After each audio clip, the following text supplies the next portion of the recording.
Hola, buenos días a todos.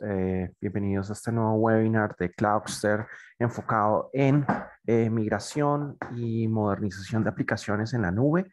Este es uno de los temas, de los tópicos más importantes y más calientes hoy en día en términos de los retos que tienen las organizaciones para adoptar de manera efectiva la nube.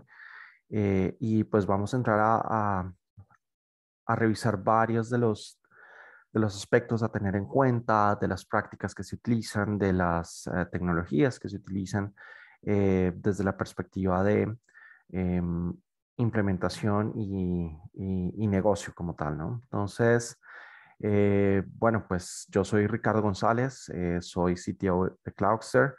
eh, mm, Llevo pues más de 20 años como arquitecto de soluciones en diferentes industrias, financiera, salud, telecomunicaciones, marketing digital y cloud services. Eh, Hago parte de programas como Microsoft Regional Director, que básicamente es eh, un trusted advisor en temas de cómo habilitar y viabilizar los negocios a través de tecnología. Hago parte del programa Black Belt en seguridad y modernización de aplicaciones y soy arquitecto de la IASA. Entonces, ¿quién es Cloudster? Básicamente somos una compañía que nos enfocamos en los procesos de adopción y consolidación del uso de la nube. Llevamos a nuestro haber más de 300 proyectos con miles de horas de ejecución y de experiencia enfocadas en la práctica de DevOps, en migraciones, seguridad, entornos de trabajo remoto y analítica, todo marcado desde el concepto muy importante de gobierno de nube, cómo gestionar de manera organizada, centralizada todos los aspectos de seguridad, compliance, gestión de consumo en la nube. Nuestro equipo está certificado a los diferentes niveles, desde Cloud Practitioners hasta ingenieros DevOps y especialidades. Y hacemos parte de múltiples programas con AWS, Solution Provider, Immersion Day, Well Architected, varios programas muy interesantes que nos ayudan también a generar valor para nuestros clientes. Fuimos reconocidos como Partner del Año en Public Sector en este año en AWS. Y bueno, nuestro equipo pues tenemos ya en este punto casi 70 certificaciones como parte del equipo. Entonces pues eso digamos que habla por nosotros en términos de las capacidades y resultados que hemos brindado a nuestros clientes. Entonces, bueno, empecemos con justamente los objetivos que busca una organización cuando considera migrar a la nube.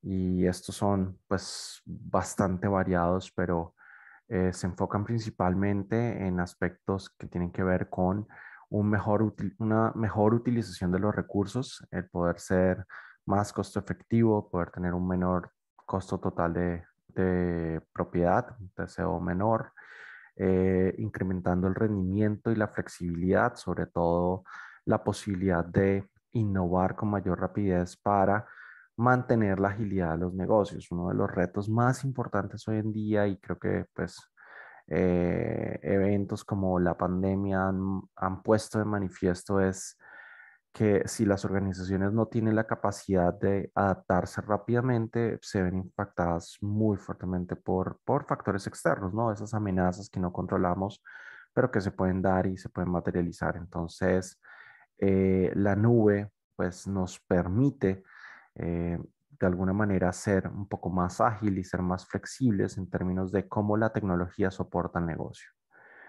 Y en términos de migración, seguramente han escuchado de las 7 Rs de la migración, que son básicamente aproximaciones sobre las cuales podemos migrar una carga de trabajo. Y son como esas diferentes aproximaciones. La primera es el retiro, retirar una carga de trabajo. Hay veces que las cargas de trabajo son obsoletas, simplemente han cumplido su ciclo y no vale la pena llevarlas a la nube, y el proceso de migración puede ser justamente ese habilitador para hacer esa evaluación. En ese momento hacemos la evaluación y decidimos retirar nuestra carga de trabajo. Otra opción es retenerla, es decir, no migrarla.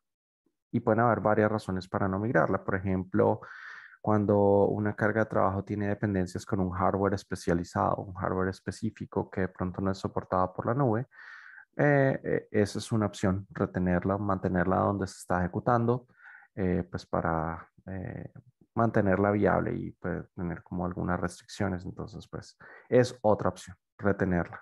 Retirarla, retenerla, son las primeras opciones. Reubicar, relocate. Relocate hace referencia a que muchas veces las cargas on-premise están desplegadas en servidores físicos. Entonces, el relocate o reubicar hace referencia a cambiar el host físico por un host virtualizado. Es como ese primer paso de migración y se considera em, como una actividad que no es llevar a la nube necesariamente, sino que apenas estamos haciendo un proceso de virtualización local. La siguiente aproximación tiene que ver con el rehost o rehospedar. Rehospedar, esto sí tiene que ver con mover a la nube y es tomar una aplicación que está desplegada en un entorno on-premise y llevarla a la nube en un escenario que conocemos como lift and shift, levantar y mover, ¿sí? Entonces la levantamos del ambiente físico o virtualizado y la llevamos a la nube, en un ambiente pues que también es virtualizado. Es el rehost o rehospedar. También está otra opción que es recomprar.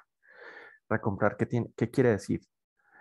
Significa que pueda que mis aplicaciones ya tengan cierta obsolescencia y sea viable considerar reemplazarla por una nueva aplicación.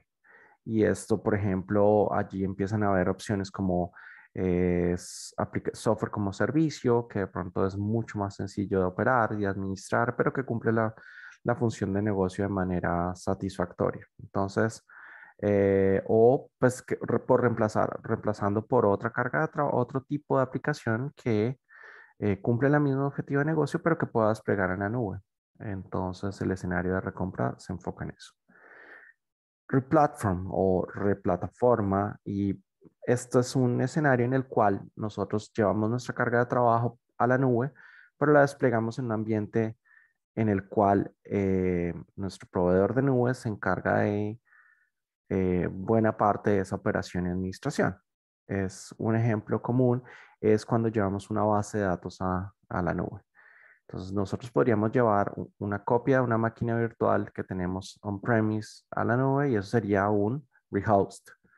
Pero en Replatform podemos tomar nuestra base de datos relacional, no sé, un SQL Server o un Oracle, y lo llevamos a un servicio administrado de base de datos relacional, como Relational Database Service, RDS.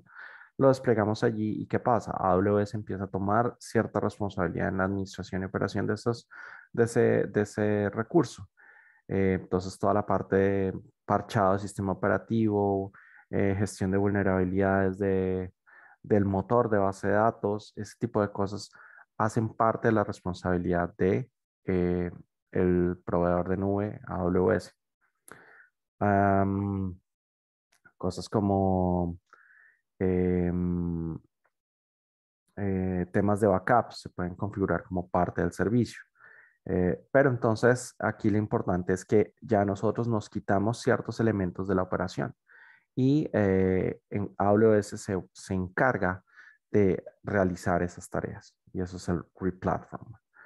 Por último está rearchitect, rearquitectar. Y este es el escenario un poco más sofisticado, pero también que puede tener mayor complejidad porque significa afectar la arquitectura y al afectar la arquitectura generalmente hay necesidad de reescribir código, de rediseñar las soluciones, de reevaluar los servicios que utilizamos para ejecutar la aplicación.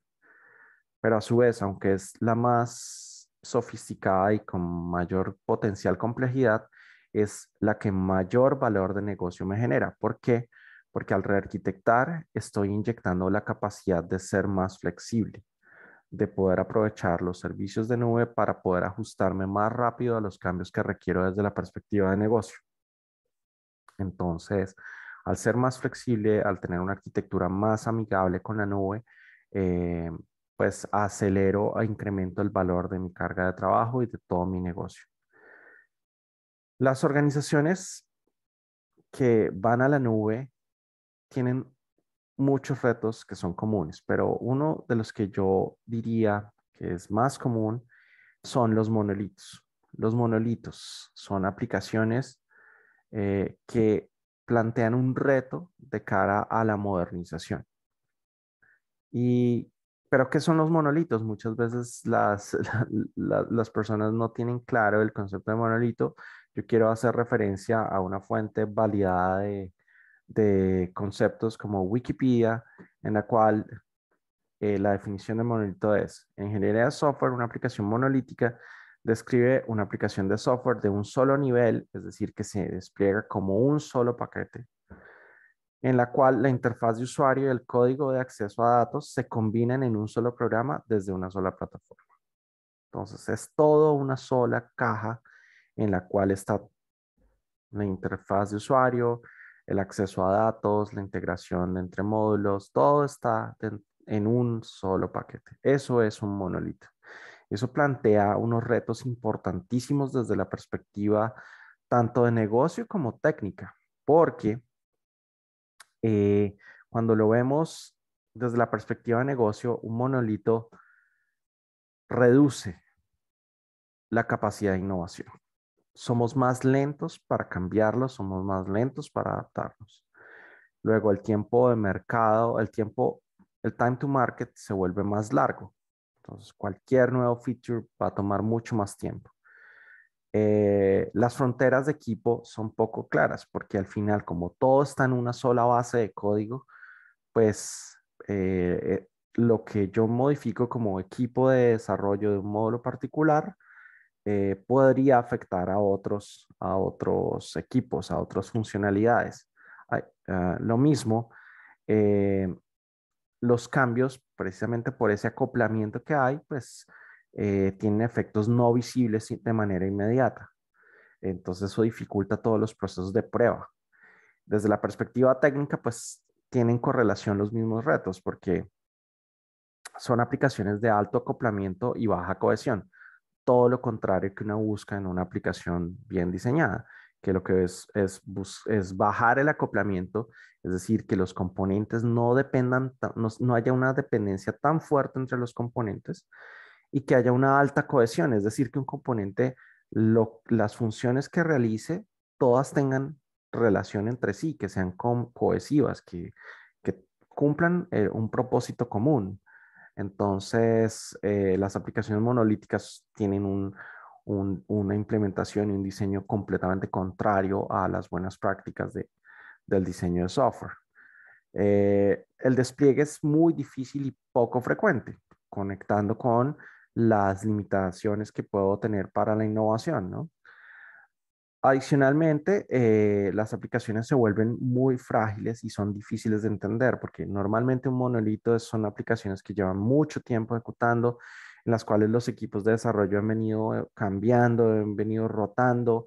Puede que las personas que escribieron el código ya no estén en la compañía y entonces pues básicamente no se vuelve mantener, sino descifrar, interpretar y ajustar y esperar que no se rompa, ¿no? Porque eh, pues eso es muy común que pase. Y pues esto de una aproximación de experimentación rápida pues no funciona muy bien porque por el impacto colateral. Entonces aquí en una aplicación monolítica se ve mucho el efecto escopeta. Entonces, ¿cuál es el efecto escopeta? Yo puedo disparar con una escopeta a un punto, pero por la munición que utiliza una escopeta, que son perdigones, pues esos se expanden en un área mucho más amplia. Entonces, un cambio que estaba enfocado para un punto, en realidad impacta muchos más. Entonces, estos son unos retos bien importantes en las aplicaciones monolíticas y no quiere decir que debamos tirar la toalla por esta complejidad. Hay aproximaciones para abordar estos retos Y eso es lo que vamos a ver el día de hoy. Entonces, muchas organizaciones, ¿qué hacen para hacer esta modernización, ¿no? Entonces, la organización, generalmente son organizaciones que tienen procesos muy tradicionales, que tienen una dinámica de ejecución un poco más lenta que otras organizaciones más recientes, empieza a verse afectado por el negocio. Hay cambios en el negocio que impactan los ingresos, impactan el performance de la organización y este es un driver para hacer cambios.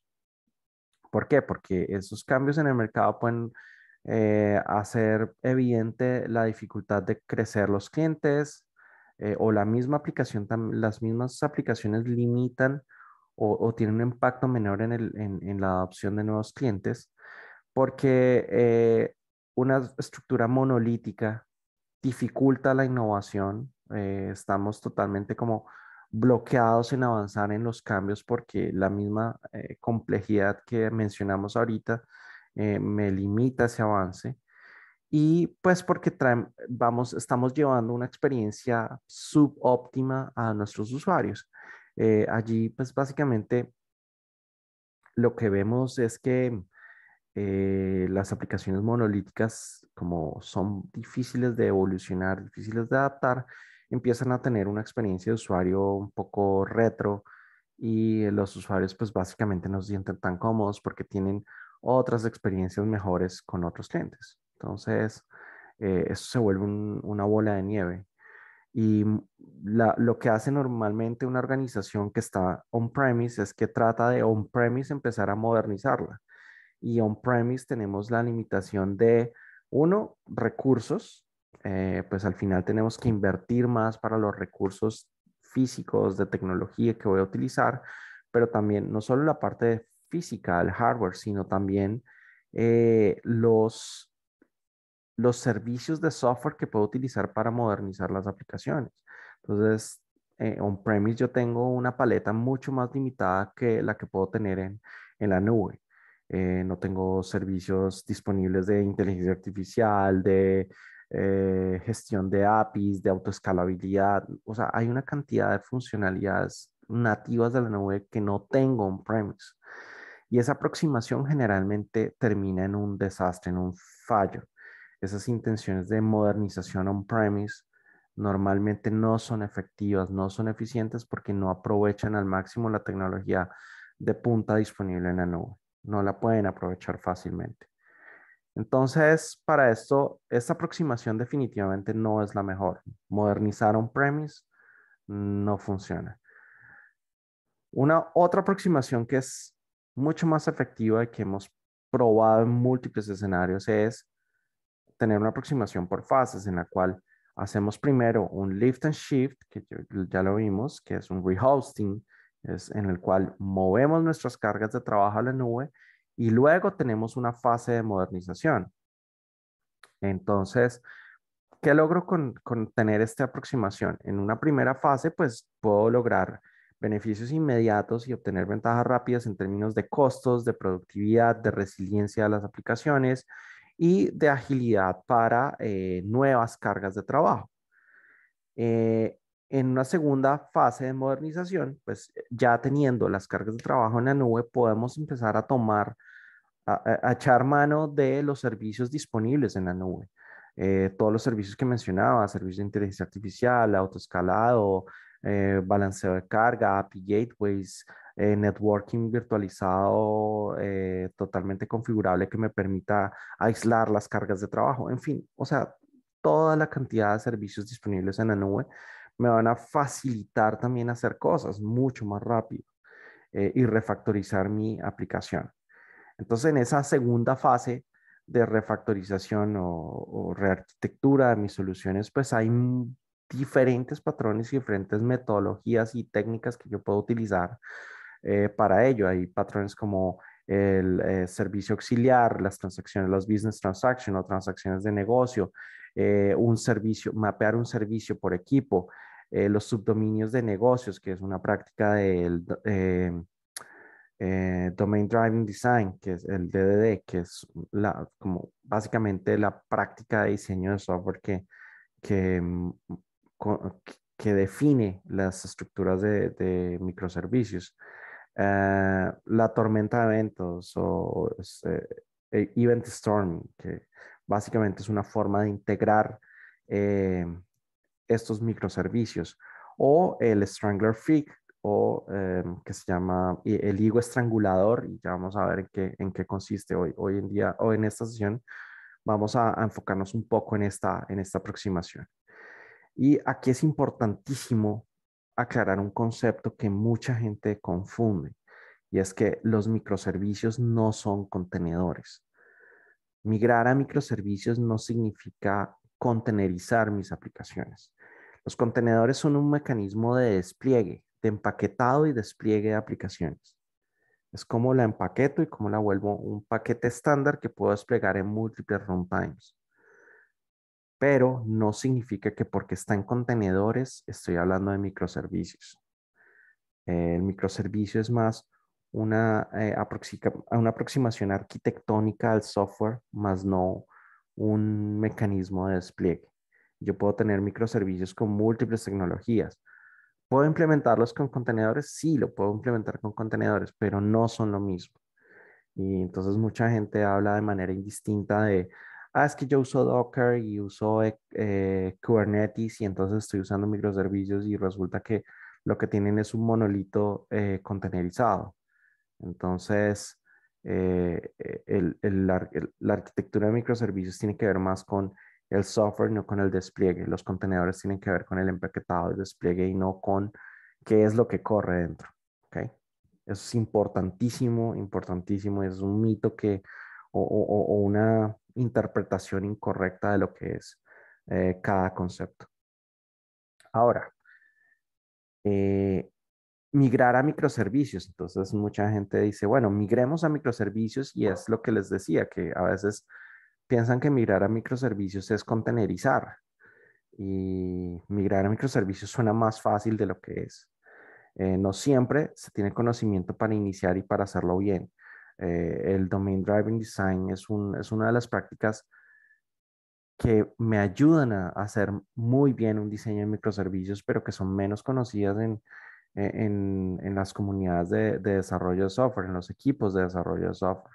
Hay una perspectiva mucho más tradicional, el mundo de las capas, de los layers, eso es como la aproximación que uno ve casi siempre y no tiene nada que ver con el Domain Driven Design. El desacoplamiento, que es parte fundamental de eliminar dependencias, es lo que buscan los microservicios. La gestión de eventos, que es la forma de poder notificar de situaciones y cambios de estado a los diferentes microservicios y la persistencia autónoma. Entonces, por ejemplo, a veces uno ve, no, es que tengo microservicios, pero toda la persistencia está en una sola base de datos relacional con un esquema compartido. Eso por defecto no son microservicios. La idea del microservicio es que sea completamente autónomo desde su interfaz hasta su persistencia. Y eso implica que uno tiene esquemas de datos diferentes para cada microservicio y hay diferentes formas para poder integrar esos microservicios. Entonces, muchas veces toca reorganizarse antes de iniciar. Es un proceso lento. Si no tengo el conocimiento, si no tiene ese know-how en los equipos, no es un proceso rápido y puede volverse costoso porque implica la adopción de tanto de prácticas como de tecnologías de tecnologías pues que no son, que los equipos no tienen familiarizados, sobre todo, y estoy partiendo acá de la premisa de que el equipo que desarrolla es el equipo que mantiene un monolito, ¿no? Entonces, normalmente las tecnologías que se utilizan en monolitos, eh, digamos que no son tan amigables con las tecnologías de microservicios, entonces suena más fácil de lo que, suena más fácil de lo que es.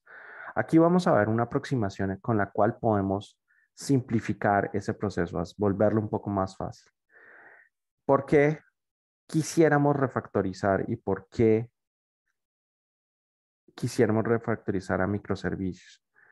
Porque el radio de explosión se vuelve reducido, es decir, lo que hablábamos de el alto acoplamiento y que un cambio pequeño signifique un impacto muy grande, en las aplicaciones, pues se reduce con los microservicios, porque como decía, un microservicio va desde la interfaz, que puede ser gráfica o una API, hasta el repositorio de datos. Todo eso se enfoca en unas funcionalidades específicas, pequeñas, micro, un conjunto pequeño de funcionalidades especializadas en una parte del dominio del negocio.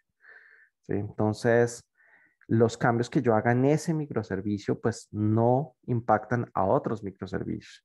Por eso es tan valioso y tan interesante este modelo. Entonces, el radio de explosión es reducido. Los cambios que rompan cosas no impactan en una gran escala. La autonomía funcional y única responsabilidad del microservicio hace una sola cosa y la hace bien. Es autónoma. Nadie más hace lo mismo dentro de toda la pieza de software. La velocidad de desarrollo se vuelve incrementada porque pues ya no tengo que compilar y garantizar que funcione la totalidad de las cosas como un todo, como un solo paquete en un monolito, sino que me enfoco en la funcionalidad de ese microservicio y esa velocidad, pues obviamente no es lo mismo construir software para una funcionalidad que para 100 funcionalidades que pueda tener la totalidad de la aplicación. Entonces, la velocidad en términos de qué tan rápido puedo desarrollar para este microservicio particular es mucho más alta. Y la escalabilidad también se hace enfocada, es decir, pensemos en un e-commerce. En un e-commerce, ¿cuál es la funcionalidad más común? Pues el consultar el catálogo, ver el detalle de un producto es la funcionalidad más utilizada y podemos tener como una tasa de 300, 200 a 1 versus adicional al carrito de compras o versus consultar el carrito de compras o versus hacer el checkout. Se hacen 100 veces más navegaciones del catálogo que checkouts. Entonces, ¿qué pasa? Si todo es un monolito y yo necesito poder atender muchos más clientes en el catálogo, yo tengo que crecer todo, independiente de que en el checkout pues no necesito tanta capacidad. Cuando tengo microservicios, pues yo puedo escalar solo el microservicio del catálogo, del detalle de un producto, de manera mucho más alta que el servicio del checkout. El servicio del checkout, pues no lo tengo que escalar tanto porque no necesito 100 veces menos checkouts que consultas al catálogo. Eso es lo que se refiere con escalabilidad enfocada. Entonces, ¿en qué consiste esa primera fase de Lift and Shift? Nosotros vamos a tener nuestro data center corporativo con nuestras cargas de trabajo, servidores de bases de datos, servidores web, servidores de aplicaciones, servidores con múltiples sistemas operativos, Windows, Linux, etcétera. Y lo que voy a hacer es llevarlos a la nube. ¿Cómo los llevo a la nube? Puedo hacer un rehosting en el cual básicamente despliego una red virtual, una VPC, en la cual despliego las instancias y puedo, por ejemplo, ya de entrada tener cosas como el autoscaling, que me garantiza, por ejemplo, un autoscaling con mínimo una instancia y máximo una instancia. Me garantiza que en caso en que mi instancia se caiga por algún error o, no sé, llegar a los límites de recursos, algún tipo de problema en la aplicación o en la infraestructura, esto automáticamente se reprovisione. Entonces, si ya está en un estado no saludable, se recicle y se provisione una nueva con la misma información. Entonces, ya ahí de entrada yo ya estoy teniendo una mayor resiliencia en el servicio, porque en el data center on-premise, si se cae a mi máquina, pues tendría que hacer todo ese proceso de reaprovisionar o redesplegar la máquina manualmente o recuperar un backup. Acá lo podría hacer de manera más automática. Esto es una de las características que logramos muy rápidamente con la migración a la nube, así sea un lift and shift. A veces las organizaciones subvaloran el efecto positivo que pueda tener lift and shift. A veces uno escucha a los clientes, no, yo no quisiera lift and shift, sino quiero de una vez modernizar y pues realmente el camino más eficiente y más efectivo es pasar por lift and shift para luego hacer esa modernización como lo he mencionado anteriormente. Ahora quisiera que habláramos de uno de los patrones que mencioné, que es el higo estrangulado, el strangler fig. Esta es una foto de un higo estrangulado. de un higo estrangulador, que es básicamente una planta que crece alrededor de otras y que va creciendo y va uniendo sus ramas y va básicamente ahogando a ese, a esa base original con el tiempo. Es básicamente va creciendo, va ramificándose y va empieza a estrangular a su host inicial. Y ese mismo concepto es el que aplicamos en la modernización de aplicaciones. Estrangulamos al monolito partiéndolo en muchas otras funcionalidades más sencillas, modernizadas. Entonces, en el momento uno vamos a tener nuestro monolito y para poder empezar el proceso de estrangulamiento colocamos una fachada de servicio. ¿Qué es una fachada? Es un componente que tiene la misma interfaz que el componente que tiene detrás y me permite redirigir las solicitudes. Entonces, esa fachada funciona como punto de entrada, como proxy funcional y hace las invocaciones al monolito. Como ya tenemos esa fachada, podemos empezar a hacer lo siguiente y es empezar a implementar parte de la funcionalidad con una nueva arquitectura, con un nuevo almacenamiento, con una nueva forma de runtime, es decir, modernizar nuestra aplicación. Pero como el punto de entrada sigue siendo la fachada, pues los clientes no van a ver la diferencia. Entonces, las cosas que no están modernizadas van por el monolito, las cosas que ya están modernizadas van por esa funcionalidad modernizada. Y esa modernización significa implementaciones pueden ser en múltiples formas. Vamos a ver unos ejemplos más adelante. Y en la medida en que voy avanzando con la modernización, pues la proporción de funcionalidad va cambiando. Entonces, en la medida en que voy pasando más cosas a ser modernizadas, pues nuestra fachada va a redirigir más tráfico a esa nueva implementación y con el tiempo, pues eliminaríamos el monolito de ser posible. Entonces, ¿qué ganamos aquí? Al tener parte del software de nuestra aplicación modernizada, pues es más flexible y podemos adicionar nueva funcionalidad paralela a lo que estamos migrando que ya existía. Entonces, podemos añadir como otras nuevas funcionalidades a través del mismo punto de entrada, pero de manera un poco más transparente sin tener que impactar la base de código del monolito. Eso es lo importante, eso es lo valioso del patrón estrangulador. Y eso es, pues, y como le decía, esto es mucho más fácil de hacer en la nube que on-premise, porque en la nube vamos a tener servicios nativos que se encargan de cada una de estas funcionalidades de manera directa. Entonces, vamos a ver cómo funciona el estrangulador en la práctica. Entonces, yo puedo pensar en una solución que inicialmente eh, está estructurada como un monolito. Yo tengo nuestra aplicación desplegada en un S2 y pues tenemos una base de datos ya separada, que no la tenemos en la misma instancia, sino en un RDS. Y pues básicamente el endpoint de llegada puede ser, por ejemplo, una aplicación en Angular con un API implementado y expuesto en mi máquina S2. Entonces aquí despliego pues nuestro API en S3, ya no es esta instancia S2, el hoster de la aplicación Angular o de la aplicación que corre en el lado cliente y solo se encarga de hospedar como tal las APIs. Digamos, esto es una arquitectura bastante común que pues el host siempre contiene todos los elementos. Aquí este es un primer paso de separación.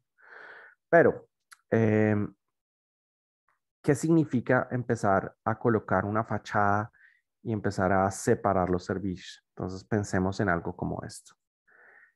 Yo como punto de entrada voy a colocar un servicio llamado la API Gateway. La API Gateway es un servicio que me permite gestionar APIs tanto REST como HTTP y de esa manera dirigir las solicitudes a los endpoints adecuados. Entonces, me sirve como concentrador de APIs. Entonces, yo puedo tener una API Gateway como punto de entrada y redirigir parte de las llamadas a mi repositorio, a mi monolito original, pero también puedo aprovechar ese API Gateway para implementar en alguna otra tecnología como Lambda, que es un ambiente de ejecución serverless, en el cual puedo colocar lógica de negocio que reemplace parte de la lógica del monolito.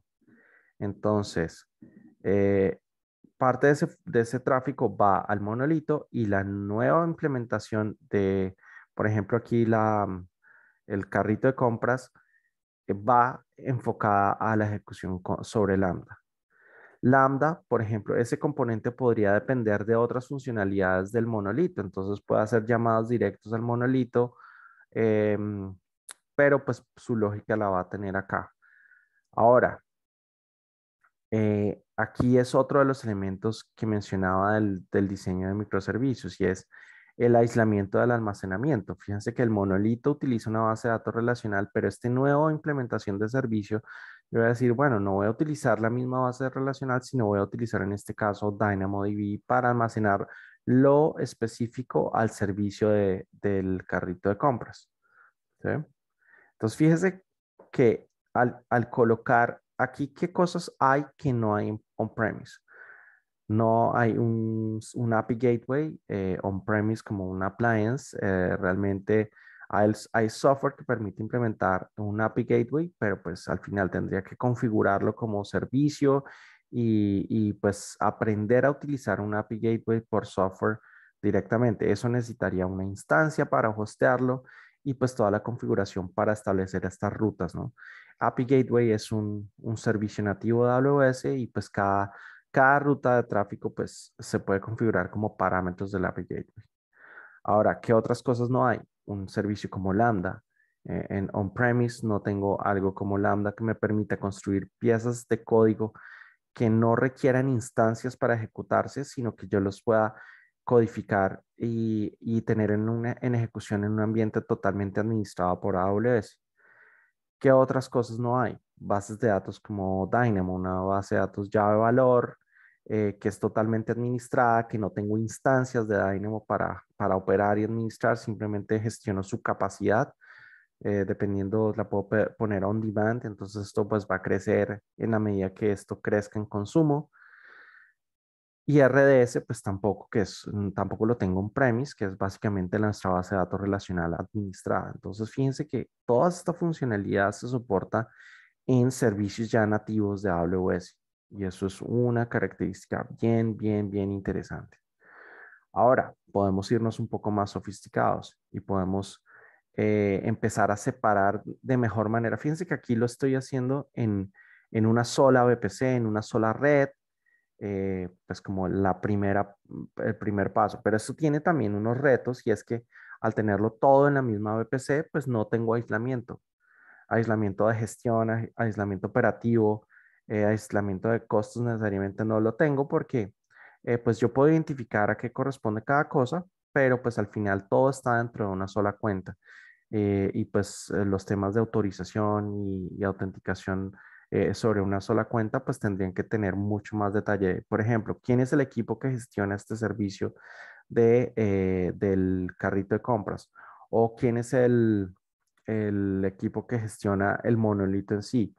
Tendría que empezar a tener un control más granular sobre el despliegue y la operación. Entonces, si yo quiero ir un poquito más sofisticado, puedo empezar a separar las cosas más. Y puedo empezar, por ejemplo, con la creación de un VPC para el punto de entrada, que sería un balanceador y un API Gateway, que me va a pues, balancear la carga y enrutarla a las diferentes implementaciones que podría tenerlos en VPCs independientes, aunque sea la misma cuenta o en cuentas separadas. ¿Sí? Entonces aquí ya empiezo a colocar más aislamiento para mis aplicaciones.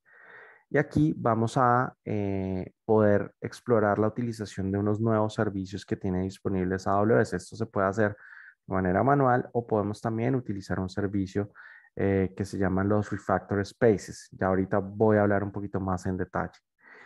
¿En qué consisten? ¿Cuál es otro paso siguiente de evolución arquitectónica de esta modernización? Empiezo a tener cuentas independientes para desplegar los servicios de manera independiente y poder gestionar esa evolución de manera más efectiva. Entonces aquí ya estoy involucrando servicios como el Transit Gateway. El Transit Gateway es un enrutador que me permite configurar el tráfico entre diferentes VPCs, entre diferentes redes, que pueden ser de diferentes cuentas también. Y entonces, pues en la medida en que yo modifico y creo nuevos servicios en mi API Gateway, nuevas rutas, pues estas se irán a la VPC correspondiente donde está desplegado este servicio. Ay, se me adelantó esto. Entonces, esto significa, fíjense que esta es una implementación, como lo mencioné, utilizando Lambda, pero yo podría utilizar otras tecnologías, podría tener de pronto componentes más complejos que algo que corre en Lambda y correrlo en Fargate, en un contenedor, o podría utilizar Elastic Beanstalk como ambiente administrado de ejecución, plataforma como servicio, o podría tener instancias S2 también para correr mis aplicaciones. Cada una tiene unas ventajas y desventajas. La tecnología que utilice, pues debería estar acorde a lo que yo estoy desplegando allí. Lo mismo los repositorios. El DynamoDB es una base de datos llave valor, mientras RDS, pues es una base de datos relacional. Podría utilizar una base de datos documental como DocumentDB o Grafos, o como Neptune o TimeStream si requiero series de tiempo, en fin. O sea, la idea de los microservicios y de la segregación de componentes es que yo utilice la tecnología adecuada para ese servicio, sin importar que otros servicios utilicen otra. Eso es parte fundamental del concepto de los microservicios y de la rearquitectura de aplicaciones. Entonces, como les mencioné, hay un servicio que se lanzó esta semana, básicamente, como parte del reInvent, que es el Refactor Spaces. Los Refactor Spaces básicamente me permiten agilizar ese proceso de modernización con la implementación del Strangler Fig, del higo estrangulador que acabamos de ver. Entonces, este servicio lo que me va a facilitar es la configuración de toda la infraestructura para refactorizar, reescribir y rearquitectar esas aplicaciones. Entonces, hacer esto que vimos en estos pasos anteriores, estos diagramas, a través de Refactor Spaces se vuelve un poco más sencillo porque ya es parte de la funcionalidad del servicio, provisionar cuentas independientes para los servicios, desplegar las VPCs, desplegar el Transit Gateway, desplegar el API Gateway, son parte de las responsabilidades de Refactor Spaces. Entonces, pues de esa manera yo puedo operar una aplicación monolítica e irla modernizando al mismo tiempo. O sea, la aplicación va evolucionando, pero está en operación. De cara a los clientes, pues no hay tanto impacto. No hay impacto en términos de que pues, está funcionando nuestra aplicación. El, los, um, los refactor spaces, entonces, como les decía, involucran servicios como el API Gateway, el Transit Gateway, VPC Links para integrar los servicios en una red y me permite aislar esos microservicios de manera efectiva. Entonces, como les decía, nuestra cuenta principal, nuestra cuenta de flujo de llegada de los usuarios, básicamente lo que tiene es un pipeline de ejecución en el cual está el API Gateway, este funciona como punto de entrada, pasa a un balanceador que se encarga de enrutar tráfico a los diferentes potenciales ejecutores, ya sean servicios modernizados como estos del carrito de compras en la parte superior o que no hayan sido modernizados y sean atendidos por nuestro monolito. ¿Sí? Entonces, esto es parte de lo que podemos hacer de manera nativa con un servicio como Refactor Spaces. Aquí quisiera ya para terminar y no alargarme, es que tengan presente el valor de una aproximación de dos etapas en la migración, de hacer el lift and shift y luego la modernización. Como lo mencioné, esto reduce el riesgo porque tenemos a nuestra disposición muchos más servicios para poder modernizar de manera efectiva nuestras aplicaciones. ¿Sí? Tenemos que mantener presente que la aproximación incremental es clave. yo no puedo pretender hacer una refactorización con Big Bang, como primero reescribir todo para luego hacerlo, sino que puedo hacerlo de manera incremental e ir inyectando esa flexibilidad, e inyectando esa capacidad, esa agilidad y esa capacidad de modernización, capacidad de innovación dentro de mis aplicaciones de forma incremental. También, pues, es claro que el API Gateway funciona como una capa proxy en todo lo que vimos dentro de nuestros ejemplos anteriores, porque es nuestro punto de entrada para enrutar el tráfico a las diferentes implementaciones, ya sea el monolito o la parte modernizada de nuestra aplicación. Y la clave es que mantengamos como guía de priorización y guía de selección de los patrones de descomposición de nuestra aplicación, los objetivos de negocio. Los objetivos de negocio son ese driver importante. Si por ejemplo, el caso que les decía de un e-commerce en el cual, no sé, los síntomas de cara a los usuarios es que la experiencia del catálogo es muy retro, no les gusta, es lento, no funciona de cara al usuario final, pues ese sería un mejor candidato que de pronto el proceso de checkout. Entonces, o el proceso del carrito de compras. Entonces, si ese es el driver de negocio, si eso es lo que los clientes hablan de tu e-commerce, dicen, no, es que ese catálogo es lento, no, es que esa página no responde, no, es que me toca hacer la fila virtual para poder entrar. Entonces, pues realmente ese sería un driver de negocio para escoger que el catálogo de productos debería ser la funcionalidad que yo le debería dar prioridad para modernizar. Y una vez la haya modernizado utilizando este patrón u otros patrones como los que mencioné anteriormente, pues podemos mejorar nuestra percepción de los usuarios y estamos llevándole agilidad a nuestro negocio, llevándole la capacidad de cambio. Recordemos que la agilidad y la innovación tienen que ver de manera directa con la capacidad de cambio, tanto organizacional como tecnológicamente.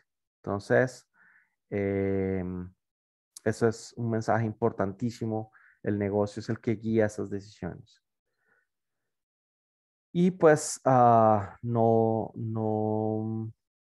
olviden eh, evaluar la utilización de otras tecnologías o de otras aproximaciones de diseño como el Event Storming, que es básicamente otro patrón que podemos utilizar para, mm, para rediseñar, rearquitectar nuestros servicios, ni tampoco los conceptos asociados a la descomposición de servicios.